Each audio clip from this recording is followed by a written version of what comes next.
Well, it looks like we're all ready. I know we're supposed to begin at 2, but I think we can probably get ahead and get things started. Good afternoon. My name is Ethan Gray. I'm the managing editor here at the TCC Connection. We welcome you to Tulsa Community College, the largest two-year college in the state.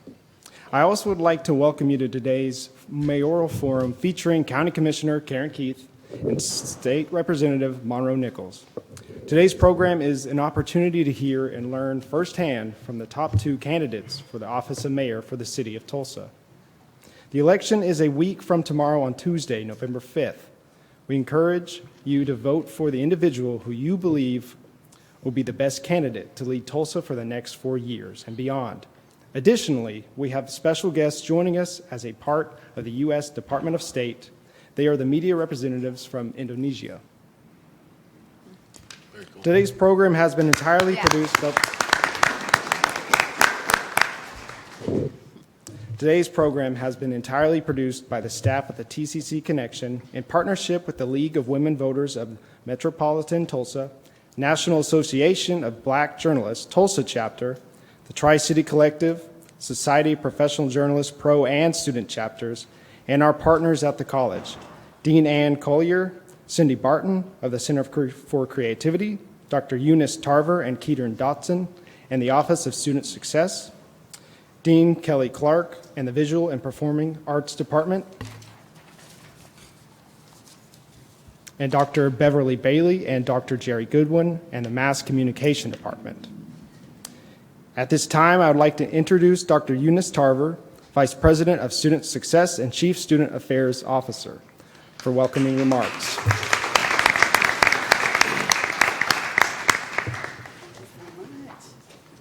All right, good afternoon, everyone. I am absolutely thrilled to be here to provide a warm welcome on behalf of Dr. Goodson and the wonderful staff at Tulsa Community College. I just wanted us to give a quick round of applause to our TCC Connection staff, the faculty, and everyone involved in bringing this forum together. So let's give them a quick round of applause. So it is truly a privilege to gather here today with not only students, but faculty, staff, and the greater Tulsa community, all being engaged in the vital democratic process. As we prepare to hear from our wonderful candidates today, I wanted to take a moment to reflect on the significance of this occasion. We just commemorated the 59th anniversary of the Voting Rights Act of 1965 just this past August. And I bring this up because this landmark piece of legislation was a pivotal moment in our history, ensuring that all citizens had the right to vote. Its legacy reminds us that voting is not just a privilege, but a fundamental right that empowers us to shape our communities and our future. As we engage in this forum, let's honor the struggle for voting rights by participating fully in its democracy. Your voice matters, and you know this because you're here today. So I'm thrilled to have the opportunity here at TCC through this forum to explore issues and matters that impact both our lives and our city. Thank you for being here, and I look forward to the spirited discussion that reflects the values of civic engagement that are so crucial to our democracy. Up next, I believe we have a welcome with the TCC VP of Society of Professional Journalists, Blake Sullivan.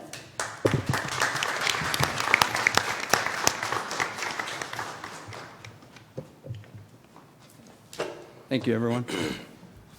My name is Blake Sullivan. I'm Vice President of the Society of Professional Journalists Student Chapter. We are a proud sponsor of today's event.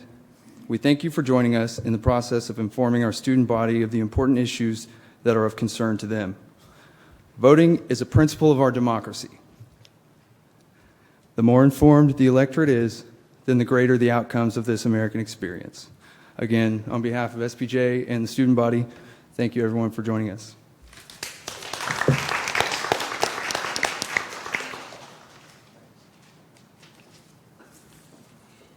Thank you, Blake. well, Mr. Sullivan, I guess I should say. I would like to introduce next Matthew Francine, President of the League of Women Voters of the Metropolitan Tulsa.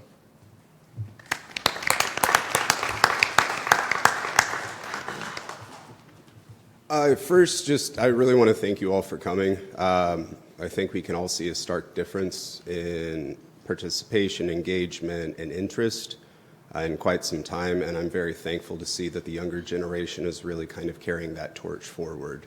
As a previously apathetic voter, I still kind of chuckle that, one, I'm standing here, but also as president of the League of Women Voters.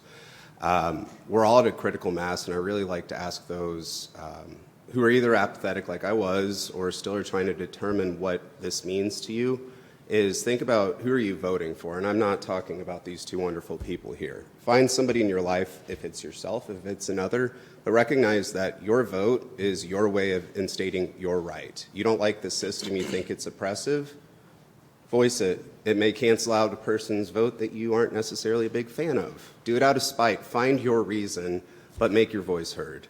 So today we have been asked, and we're very appreciative, to step in and provide kind of our nationally approved standards for these forums and Q&As.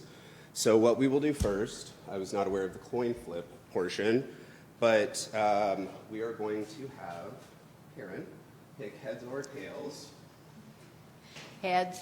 I knew she was going to say that. He knew that I knew that you do, yes. Okay. It's heads. Okay, so Every time. we will begin with Commissioner Keith. And so the order will be reversed from the opening statements for the closing statements. Okay. So what we will do from there is alternate questions and alternate order. I would ask, just due to the cadence of this event, that we would hold all applause until the end of the forum. We will give ample time, and I'm sure we will all feel that necessary with their responses. No campaign signs, no boos, no jeers. I like to say leave the applause till the end, but leave the boos and jeers until you get in your car. I know these two personally. One I've known since I was in diapers. One I've had the pleasure to get to know as individuals. And I truly seek for you all to recognize the humanism that is civic service and engagement. And whether or not you believe ulterior motives are present or not, they are doing this for reasons that matter to them and those close to them. So I urge respect. I don't expect that to go awry here, but I do like to make that known. So beyond that, candidates will have 2 minutes each for their opening statements, 2 minutes each for closing, and 1 minute to respond to each question from said panelists. We will have a timekeeper keep track of the time, and they will raise cards where there's 15 seconds left. That'll be a yellow card, and another card, red card, when time is out. We will have someone here to do that specifically. We will not be taking questions outside of this, as this has been a curated selection from the student body that was willing and able to participate in that crowdsourcing. Our three forum panelists are Samara Asfaha. Associate Editor of TCC Connection, Ciara Ross, Secretary of the Society of Professional Journalists and Student Chapter, and Michaela Glenn, multimedia journalist and reporter with News on 6, KOTV Channel 6, also known as CBS, and Vice President of Social Media for the National Association of Black Journalists for the Tulsa Chapter. We will be inviting 2 high school students in the Tri-City Teen Walk program to each ask a question prior to the closing remarks from each mayoral candidate. So let's get started with opening statements. Commissioner Keith, I will give the floor to you. And again, we have the time, I believe, started. All right. So I want to be a mayor for all Tulsans. I worked 4 years in the mayor's office and then 16 as a Tulsa County commissioner. I had the privilege of working on Vision 2025. And I will tell you that 20 years ago, many of you won't remember this, but our downtown was dead. But we voted We approved it as citizens, and we changed the trajectory of all of our downtowns in Tulsa County, because I can tell you it is dramatic.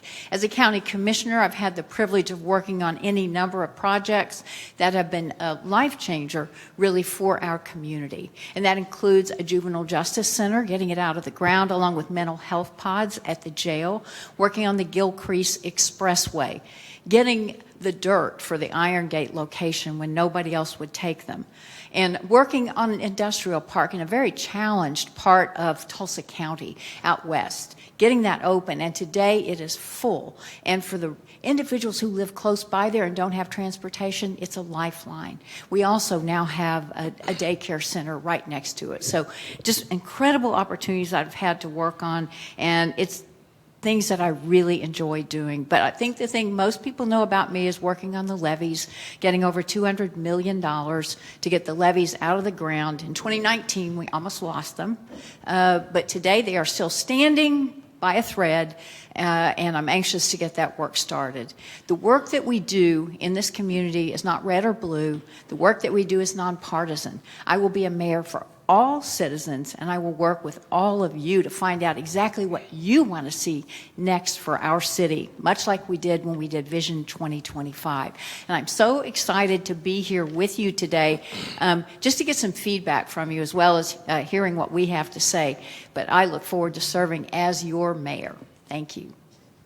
Thank you, Commissioner. Representative? Great. Well, I want to first start by thanking all the organizers for today's event and all of you for being here. I know that the commissioner and I have done a number of these, and it never gets old to see people in this community really coming together, because we have a really important decision to make, and I think this is really special. So I never tire of it, and I get excited every time, especially seeing so many new people who keep turning out for these. I also want to just recognize TCC and the important place it actually plays in my family. I have a 16-year-old son, and it turns out that both of his grandmothers work at TCC. One is my mom, Ramona Curtis, and one is his mom, Trish Bergen, who's sitting right over there. So it's good to see her today. I think now everybody's starting to wonder where I'm at all the time. So I think, people across the family are starting to send spies at everything I'm supposed to be doing. So, but I am excited about this race. It's been a pleasure to serve the last 8 years in the Oklahoma legislature, and before that, did a number of things in this community, all really focused on how we're providing opportunity for folks all across Tulsa. We were in this room the day that we launched our first Reported Impact Tulsa, an organization that I co-founded, and ever since then and before, I've really been focused on improving student outcomes in the legislature.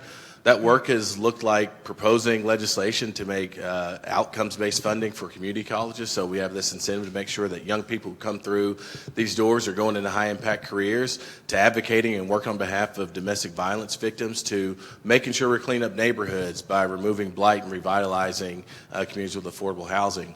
As mayor, from the start, in the last 15 months, I've talked about 4 big issues: ending homelessness as we know it by 2030, improving student outcomes, expanding our economy, and making sure this is the safest big city in the country. Those ideas are all reflected in plans on MonroeForMayor.com that I hope you engage with. But at the end of the day, the thing I'm focused on is making sure that Tulsa is a safe, vibrant, and affordable city, and I look forward to sharing how we're going to do that in today's forum. Thank you. Now we'll move on to our panelist questions. Good afternoon. Which aspects of Mayor Bynum's policies on homelessness do you think should be maintained, and what changes would you propose? This would go to you, Okay, Representative. good. So on the change side, I think I've read a Path to Home, so there's a number of things in there I think are really good ideas. I think what is going to be critically important is that those ideas are turned into action.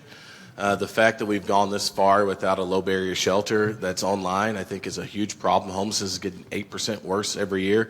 Family homelessness is up 34% since 2020. The fact that we failed to get that done, I think, would be not necessarily something not reflected in a plan, but a failure to act. And I think we can all share that responsibility in some ways. So it's less about things I would change about it and more about actually activating those plans. We have a plan to end homelessness online. Some of that's reflective in what the mayor has in his plan. The big thing is making sure the city is really taking accountability with somebody in the mayor's office who speaks for the mayor, who can go to these meetings and make sure it's happening. The other thing is our investment in outreach workers, in addition to getting those low-barrier shelters online and start an aggressive encampment decommissioning program. Thank you, Representative. Commissioner? So getting a low-barrier shelter up and working is number one for me, and I'm already in the process of working on that. We have the old juvenile center that has 60 pod areas where individuals could stay. And I'll tell you that a lot of the folks will not stay in some of these group or congregant shelters. They don't feel safe there, and it's issues. It's some of the reasons that they're on the street. A low barrier shelter is a place where some of these special response teams, the police, the sheriff's office can take individuals that the other shelters will not. And so I really want to get this thing open. I'm working with downtown property owners at this point. They are willing to invest and help us get that open. So that is essential, number one, and I am excited about making that happen. I do appreciate that the city is working to get a transitional facility out of the ground that's over near Mohawk and get that open. So they're doing some work on it as we speak. That's also going to be critical. Working with our mental health providers, all the above. Check, check, check. We need them. All right. Next question. In a previous debate, you both agreed that the Tulsa Police Department is understaffed. Once fully staffed, how will you improve public safety and the relationships between the police and the community that they serve? Okay. Commissioner Keith. Well, it's absolutely essential that we get our police fully staffed. Community policing is such a game changer for any community because it allows the police to go work in areas where the public actually recognizes them. And I call it, it's kind of like the softer side of Sears. It's where the police will recognize you if they see you on the street and vice versa. And it's really important. We cannot do this right now. They're having to go from place to place to place to keep up with what is happening. We get to full force, community policing will come into play, and it will be better for all of our communities because every neighborhood deserves to feel safe. So that's number one I'll be working with the chief on. And then I will also be working with him on a plan to help recruit new officers. As you know, we have to have a degree to be Tulsa police officers. Well, he's got a plan to bring officers in while they're working on their law enforcement degree, the final phases of it, and get them to work where they're getting paid. And Thank you, Commissioner. let them go to work. Thank you. Representative? Yeah, I think the question, if understood, is once we got to that fully staffed force, what will we do with the police department?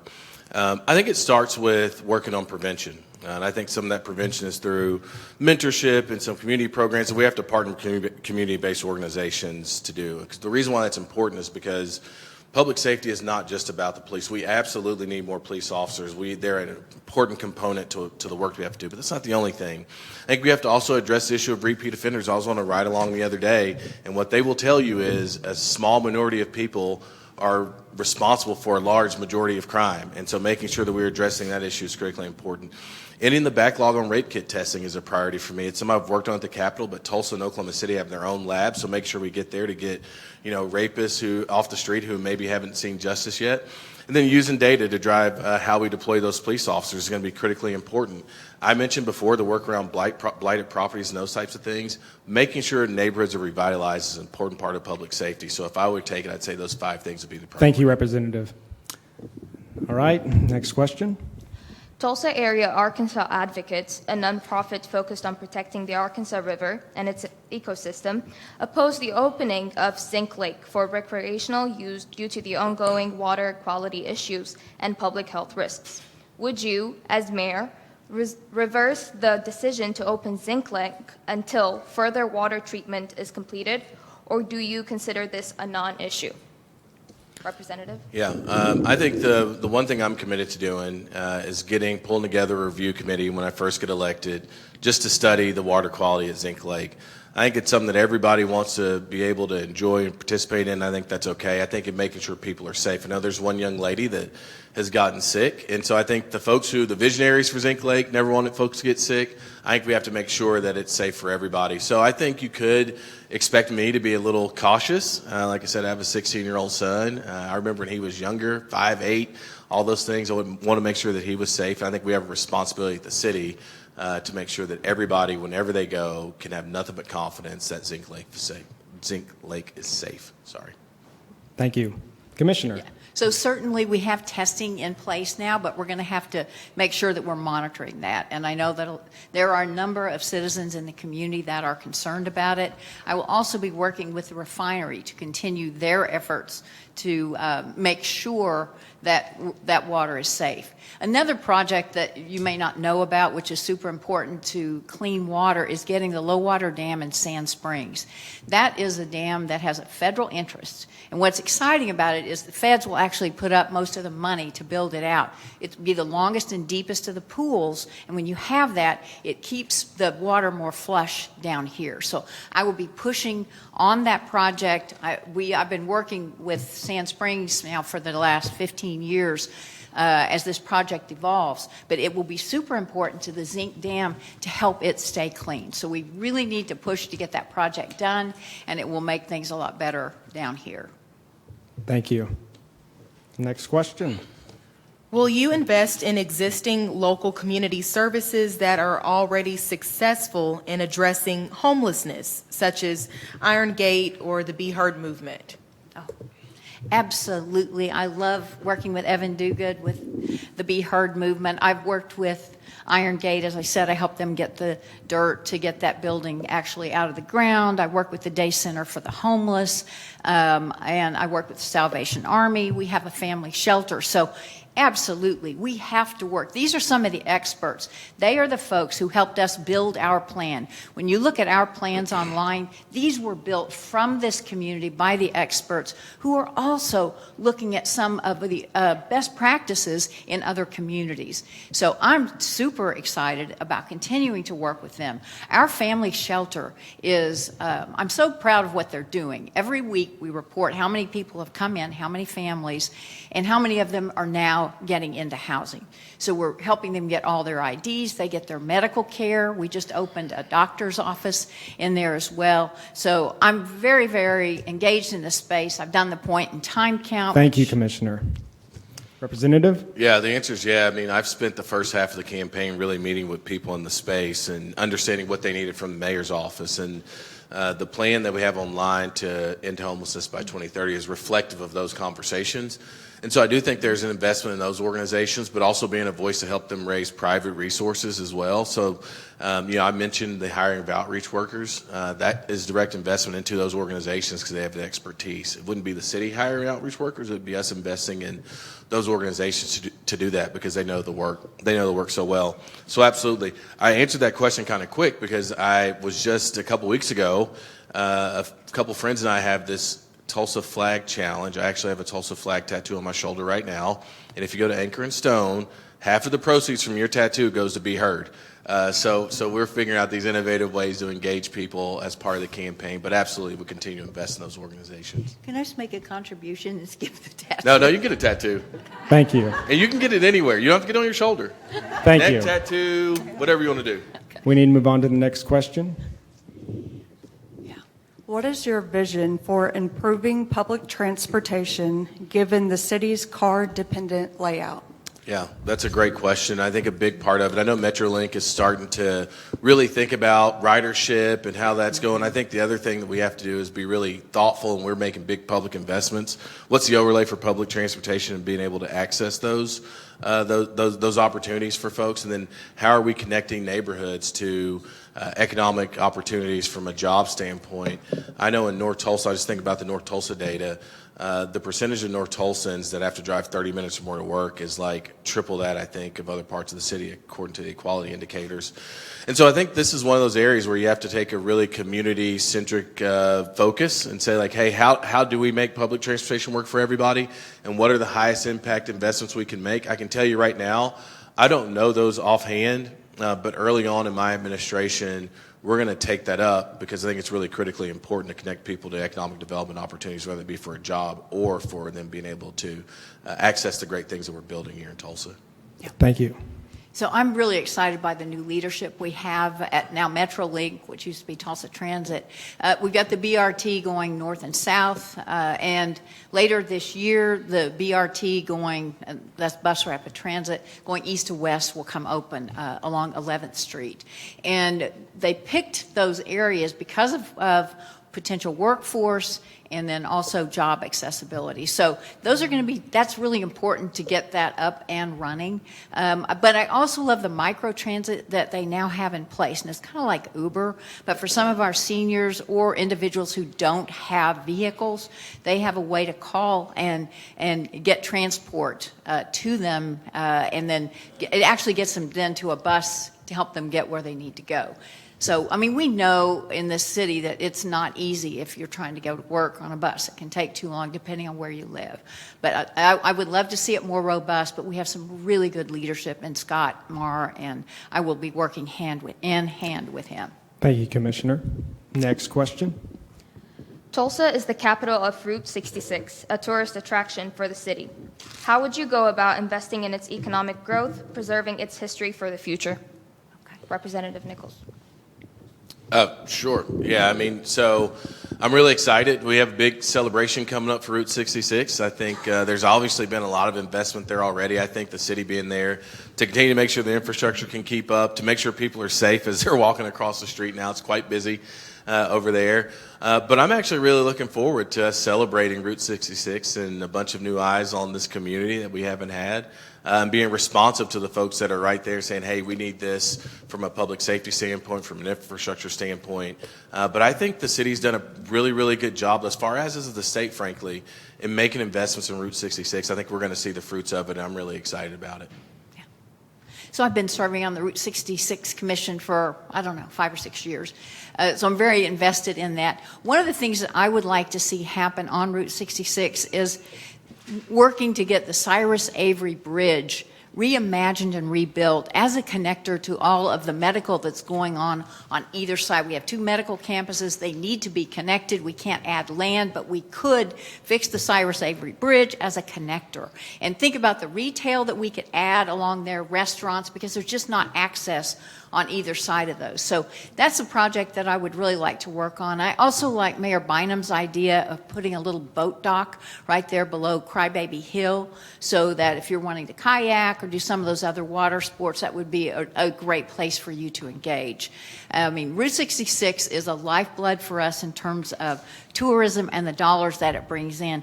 And like I said, I'm very committed to seeing Route 66 continue to flourish, but I think that's the next big project for me. Thank you, Commissioner. And this next question will go to the Commissioner. Okay, this is a 2-part question.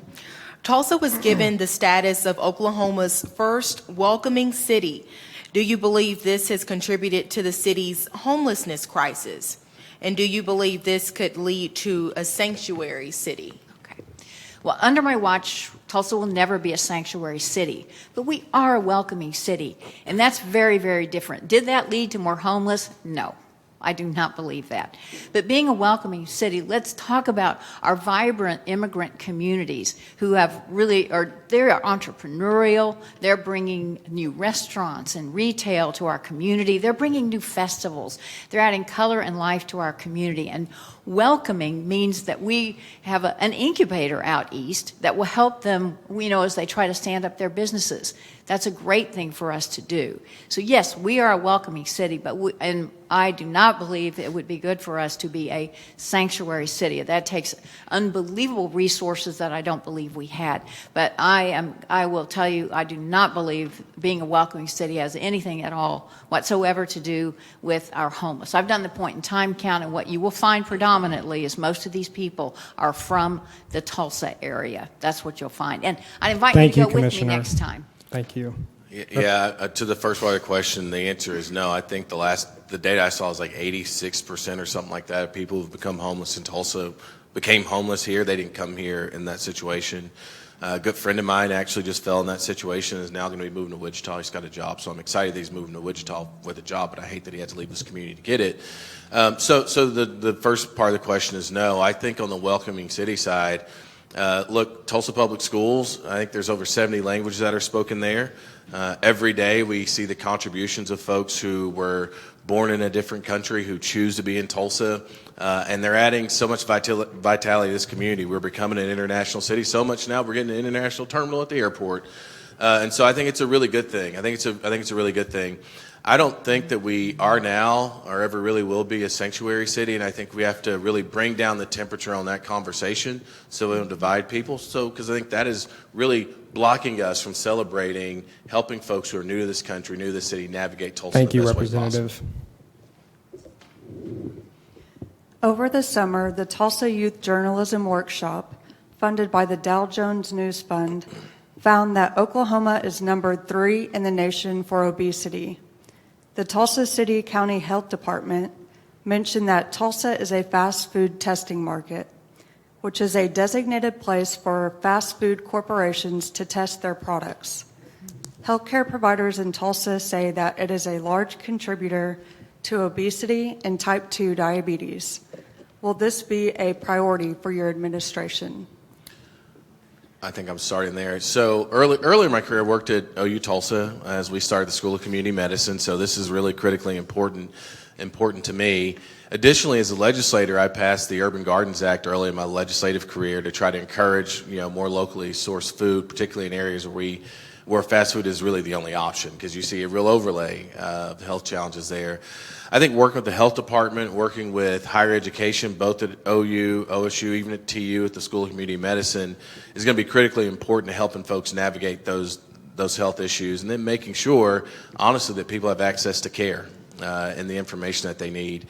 I think as we think about being a healthy city, it has to be on the priority list, and I think there's a lot of partners and actors in the community that'll help us do that, because also this is about making sure people have long, healthy lives, right? And it has an economic impact, has an educational impact, so it certainly would be a priority for me as mayor. Yeah. Thank you. It will also be a priority for me. I met with Mick Cornett recently, and he was the Oklahoma City mayor who made national news when he got the whole city running. And they lost X number of pounds, and it was I think it was just a really good model for getting the community engaged and being healthier. And I love the idea of these community gardens, and we have some good examples. I love what Hanson is doing up north with teaching people how to make, their own veggies, grow their own gardens. I mean, those are really critical skills. Tomorrow we'll be opening we'll be breaking ground on a new OSU extension office, because that program is growing leaps and bounds, and it's actually going to be on the OSU campus instead of at Expo Square.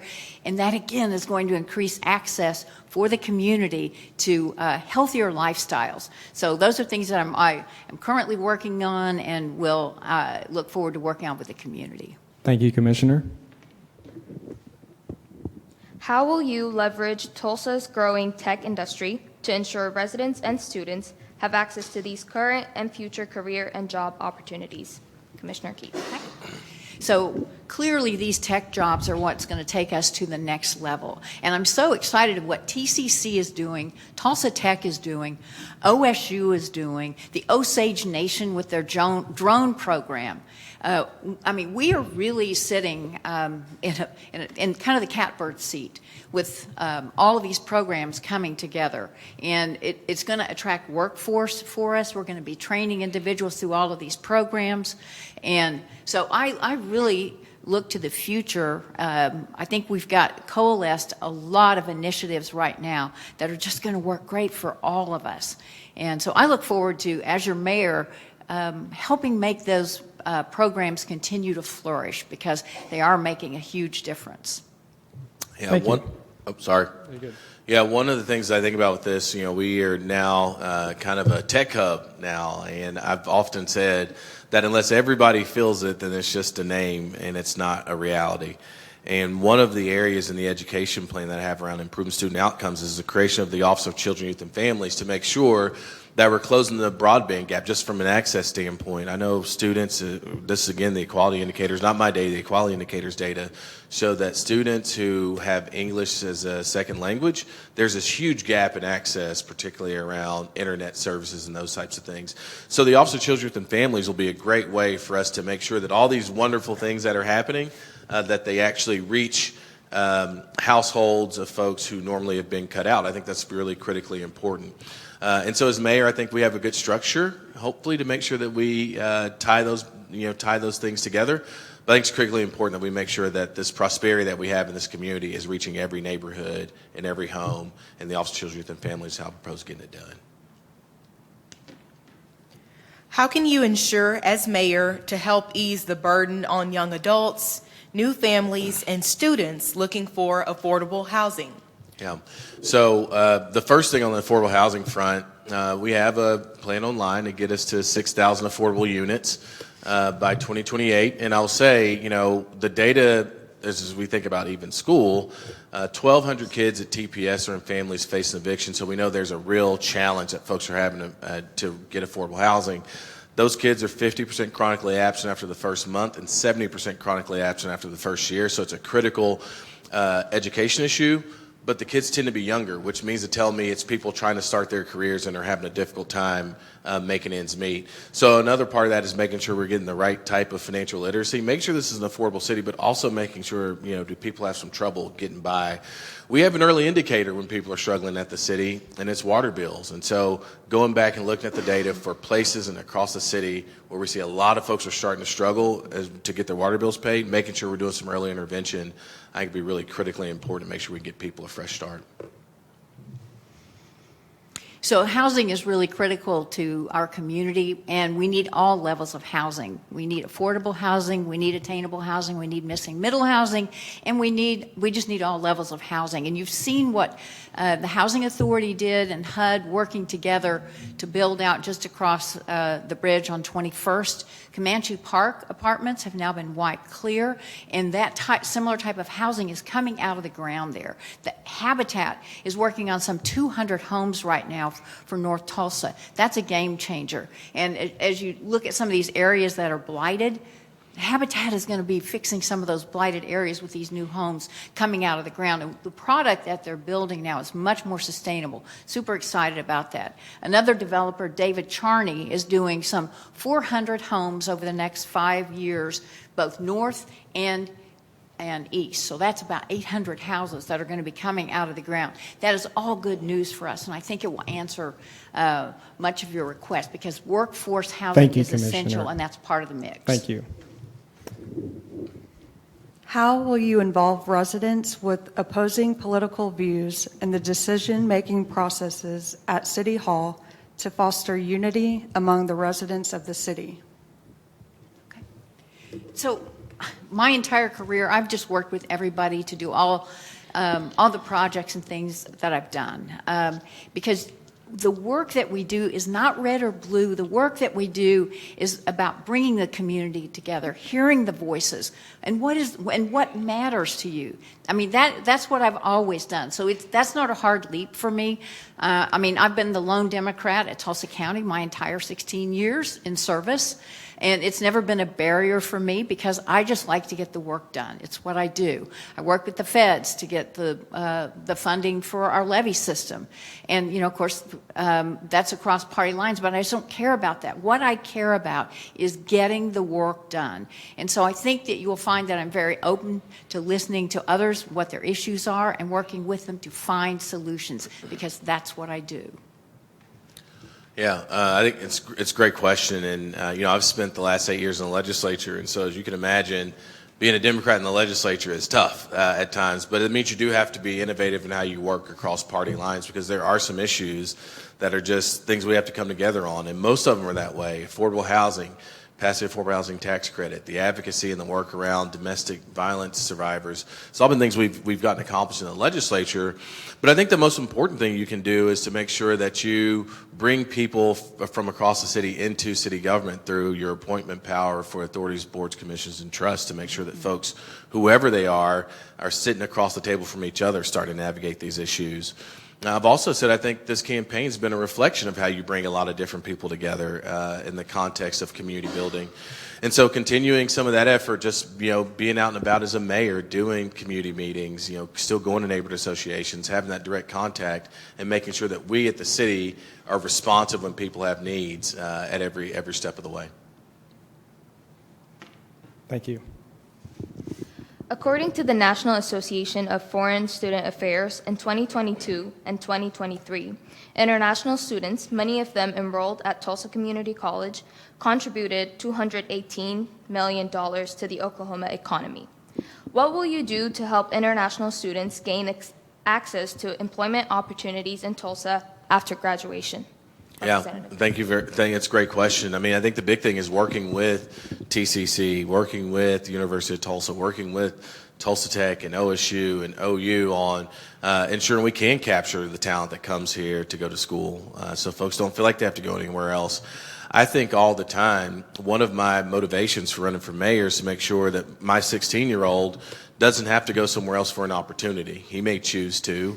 I think maybe I'd probably be laying in front of a moving truck, so he can't go anywhere. But I don't want him to go somewhere because he has to. I feel the same way about all students, but particularly international students. As I said before, this is becoming an international city, and connecting the top talent and the great innovators to opportunities here has to be a focus of ours. We have to grow our base of folks in this workforce, and international students are a critical part of that. So you'll always find me being very aggressive, going with the presence to recruit students, but also making sure that there's a place for them right here in Tulsa, Oklahoma. So I think it's important for our mayor to actually engage with our universities and making sure these students know that they are loved by this community.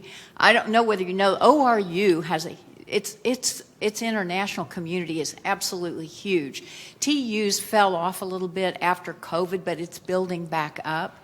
But these students can be lifeblood for us going forward. And I love the idea of enticing them to stay here in this community and work at some of the great jobs that we're building out of the tech hub and some of the other things that are happening here.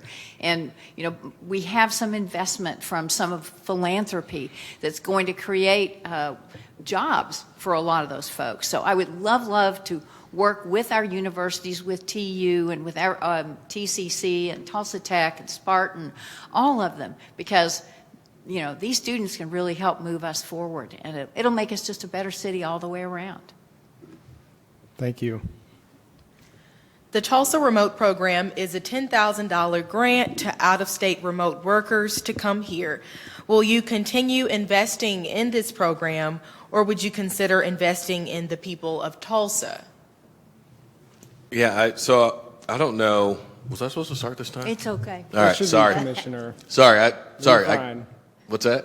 You're fine, but Commissioner, if you would like to start. Oh, sure. Sorry, Okay. Commissioner. So I think Tulsa Remote is the Kaiser Foundation set that up, and I think it's been very good for our community. The more great folks that we can bring and attract from other parts of the country, it is better for us. But certainly we should be investing in our folks here in the community. But the idea that we bring some folks in with different skill sets that are needed, I think that's wonderful. And hi. Yeah. Anyway. Time. Just kidding. Just kidding. We'll allow it. He's just doing his job. So. Yeah. No, it's all good. But no, I would just say, look, I think Tulsa Remote's been really good for Tulsa, and yes, we should invest in our folks as well, and I'll be very supportive of both efforts. Thank you. Yeah. Sorry for the question I tried to answer a second ago. I don't know what the city invests in Tulsa Remote directly. I'm not sure there is a huge city contribution to that. But I do think that we have to invest in ourselves. I think it continues. That's what ultimately is going to make us an attractive city. I think there's so many people from Tulsa Remote who have made amazing contributions to Tulsa already. One of our competitors in this mayor's race was actually a Tulsa Remoter. So when you come to Tulsa, you can have an impact very quickly, But I do think we have to take, as a city, we have to take a real look at how we're investing in people who are here. And that's only going to make every other program, every project richer. What we've always known about our community is that a lot of people don't know our story. When they get here, they really like Tulsa, so they kind of fall in love with us on accident. As mayor, I'm going to be really focused on making sure that we become a place that people are actively thinking about all the time. So there's no fall in love with us on accident, but people are really seeking out opportunities in Tulsa. And I think some of that's going to be the energy from Tulsa Remote, but I think ultimately it's going to be how we invest in ourselves, and I'm very excited to do that as mayor. Thank you. Next question. In light of the 2020 Supreme Court decision, McGirt versus Oklahoma, which acknowledged the Muscogee Creek Nation as a sovereign nation, how will you handle criminal and civil jurisdiction over tribal members? Yeah, so it's already prescribed how we handle those things. I think how we get that coordinated is going to be the most important thing. The first thing I announced as far as any position in the mayor's office was the director of tribal policy and partnerships. I think the fact that we are the largest city in the country that's all Indian reservation is a positive thing. I am not ignorant to the fact that there are some challenges associated with it. I think us solving those challenges together around a table of partnership is much better than solving them in court. And so my goal is to really not only bring in the chiefs of the tribes and their legislative bodies to have a discussion, but to actively plan with tribes on not just things around criminal justice reform, because we have to figure that out, but also the great ideas that are going to advance us from an economic and educational standpoint.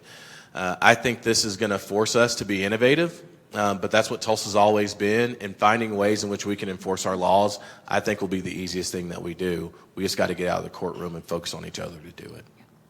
Yep, McGirt has created challenges, but it's nothing that we can't overcome, and I do not believe we need to be doing that in a courtroom. And I think both of us have good relationships with the leadership of the nations surrounding us, and I look forward to continuing to work with them. At Tulsa County, we do road projects with some of the nations, and I will tell you, as I watch where they invest their money, it's in housing, it's in education, it's in health care.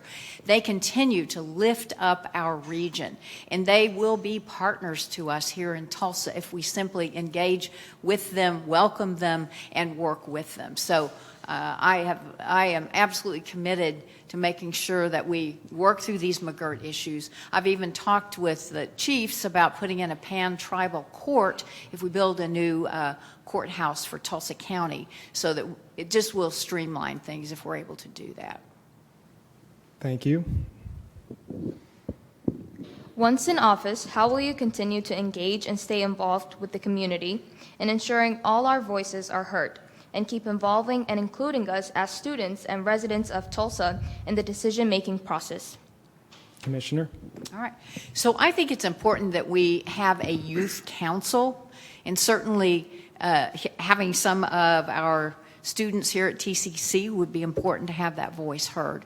But I also think, and this is something I enjoy doing, and that is going out and, if you need a speaker for a student group, come out and sit down with you and talk about where things are going. That's stuff I like to do, and I've been doing it, for my entire time that I've been elected. So I will be open, certainly, to doing that. But I also think it would be nice to convene, having students actually come into City Hall and be kind of a part of the process through a student council that we can create through the mayor's office. Yeah, so I think, first, I mentioned it before, I think being aggressive on who you're appointing to different authorities, boards, and commissions to make sure you don't just have, racial diversity, but age diversity as well, I think is critically important. I spent a good part of my career now at Strive Together really working on how we're shifting decision-making authority to people who are younger. And I think it's important because younger folks are going to be here longer than anybody else, so the decisions we make today are going to impact you a lot longer than it's going to impact some of the rest of us. including, and this is maybe for folks a little bit younger than the folks at TCC, bringing on youth impact assessments. So as we're making decisions, we can get good information from young people on how that's going to impact them. I also think I'm a big believer in structures. You've heard me say it over and over again. One of the things that we have proposed, and we haven't talked a ton about, is the creation of the Office of Public Accountability and having a public advocate that will be there to make sure that as challenges come up or opportunities come up, there's a direct connection between the mayor's office and people. And so getting around town and having the office, I think, Thank is you, critical ways we can Representative. do it. Before we get to closing statements, we're going to welcome up our high school students from the Tri-City to ask some questions to the candidates.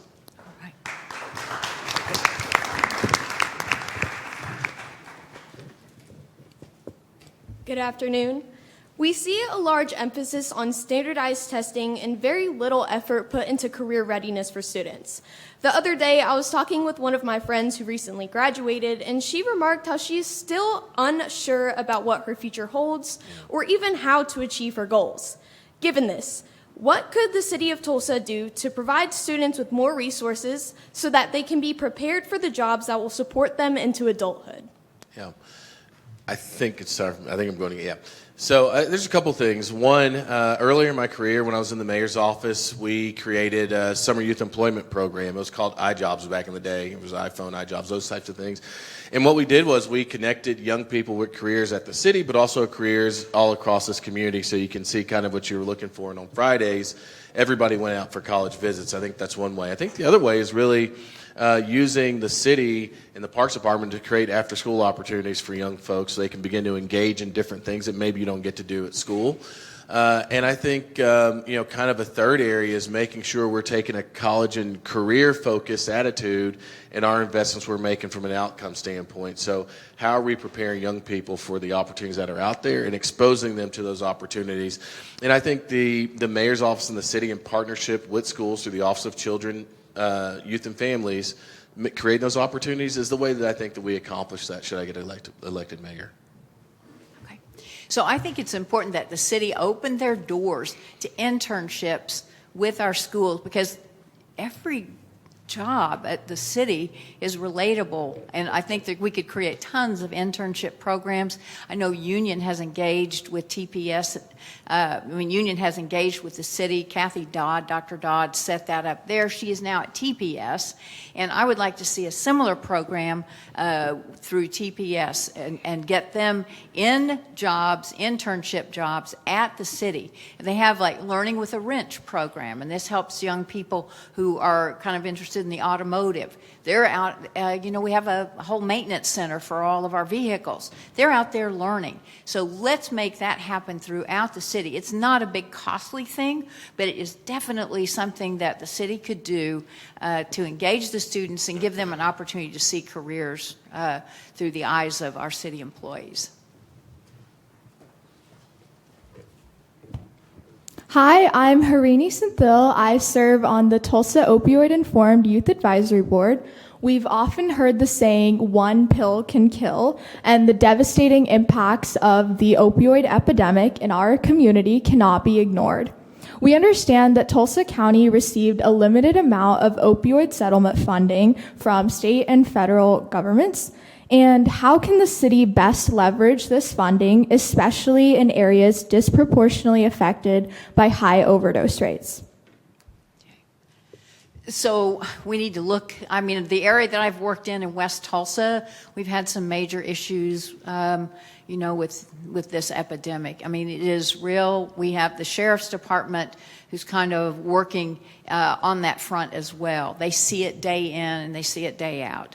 I think we need to work through the Health Department because they will be able to help us identify where some of these issues are the worst. But it is a community-wide problem. It is absolutely real, and I think we probably all know somebody who's been impacted by opioid addiction. So as your mayor, I will be working with the different agencies because this is going to take everybody working together to address. It could also be that we continue to do some robust PR, talking to individuals, what are the signs? If you have a family member, please help them, and here's what you need to do. But those are things we all need to be working on. But yes, it is a critical issue for our community. Yeah, I'm not exactly sure how much money the county or the city has received to that end, but I do think it's important that we work with community-based organizations where people are seeing this every day and interacting with it. I was actually on a ride-along on Friday night, and we got flagged down. We happened to be driving in a spot where somebody was suffering from an overdose, and I thought the person was dead right in front of me. We were able to Narcan the person. The fire department got there, and he's alive today. But it was one of those stark realities that this happens every day in our community, and we have to, be really aggressive in how we deal with it. I think oftentimes we see large amounts of money. We don't understand the impact of it. I think we have to put the money closest to the people who are going through those challenges and those situations. And we have to track to see how effective it is. There's a number of kids today who are even being raised by grandparents because of this epidemic. And I think we have to even think about that, how we're supporting those folks. And so for me, it's really about being accountable with those dollars and putting them in the hands of community-based organizations who know communities best.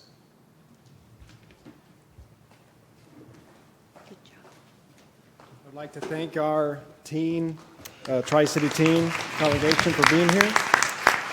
And now we'll begin with closing statements. Representative, you will go first, and Commissioner, you will go last. Okay. Got 2 minutes this time, right? Yes. Cool. Well, I just want to say again, thank you for listening. I know this is an important issue, important race. I've told people a number of times, I know there's a seemingly bigger race on November the 5th. But what I will tell you is that's going to go Harris or Trump, and that's important. Whatever decision you make is going to be important. But what I can assure you is on November the 6th, Air Force One is not going to land at Tulsa International Airport to come here and solve homelessness. It's not going to come down here to improve student outcomes. It's not going to come down here to improve our economy. It's not going to come down here to make this the safest big city in the country. One of the two people on the stage is going to have to make that happen. And I've spent 15 months going all across the city talking about our plan to get there. This is the most important race in our community in a really, really long time. And so I just appreciate your time and attention today. Again, I'll tell you, I'm doing this because this has been my life's work serving Tulsa. My whole adult life has been serving this community. I'm excited to do it as mayor, but I'm also, I recognize that this is work that we're going to have to do together. And so as we go the next 8 days, next exciting 8 days of this campaign, I'm excited about it. I feel very hopeful about the future of our community. But just know Election Day is step one. After the election, it's going to be time for all of us to get about the business of making this the greatest city in the country to raise, to educate a child, to start a business, and to live in a safe and vibrant city. So thank you so much for listening. I look forward to seeing everybody at the polls on the 5th. And make sure you exercise your right to vote, because there's not a more important right, in my opinion, that we have as American citizens. Thank you all for today. No. So running for mayor is not a stepping stone for me. I am uniquely positioned to take this job and run with it. I know what some of the issues are, and these are issues that I think I am uniquely positioned to solve, and I'm excited about doing that. So I know that I will jump in with both feet to get the permitting and inspections department and open up our community for business so that developers want to come back to our community. It's a domino effect on how it impacts our homelessness.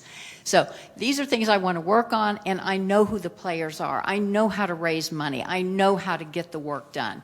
So I really would love to have your support. And I love that you're here today and engaged and caring about this city that I love so much, and I've dedicated my entire career to, whether it's working in a public institution or working as co-chair of the United Way and all of the charities that I have worked with for my entire adult life. So I'm very much invested in this community, and this is something that I would like to do for all of you, and I would certainly appreciate your vote on November 5th. So thank you so much for being here and caring, and I know you're going to go vote, so thank you.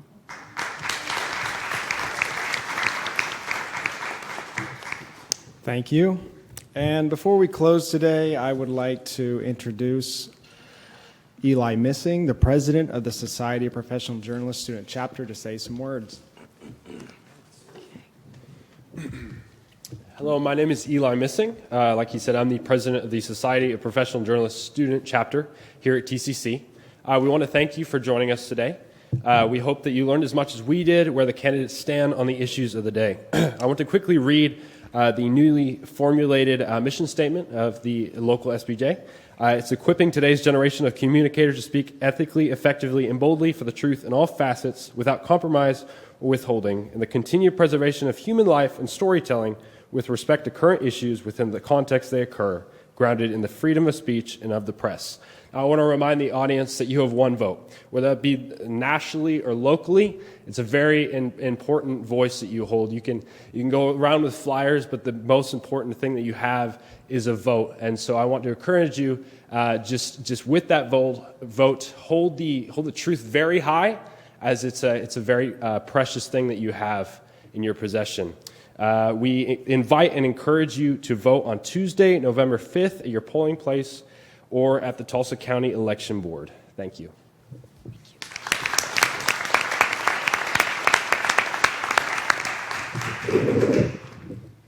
And as we close, I want to thank each of you for participating in one of the most important aspects of our democracy. As I and others have said, voting is important. We hope that today's program has helped you in making a decision for the office of mayor for the city of Tulsa. I want to also mention again that today's program has been entirely produced by the staff of the TCC Connection in partnership with the League of Women Voters of the Metropolitan Tulsa, the National Association of Black Journalists Tulsa chapter, the Tri-City Collective, Society of Professional Journalists Pro and Student chapters, and our partners at the college, Dean Collier, Cindy Barton of the Center for Creativity, Dr. Tarver and Keterin Dotson, and the Office of Student Success, Dean Clark and the Visual and Performing Arts Department, and Dr. Bailey and Dr. Goodwin and the Mass Communication Department. And before we leave, we'd like to have the candidates stick around for a picture with the TCC Connection if they would like to. And now, that's it. That's a wrap.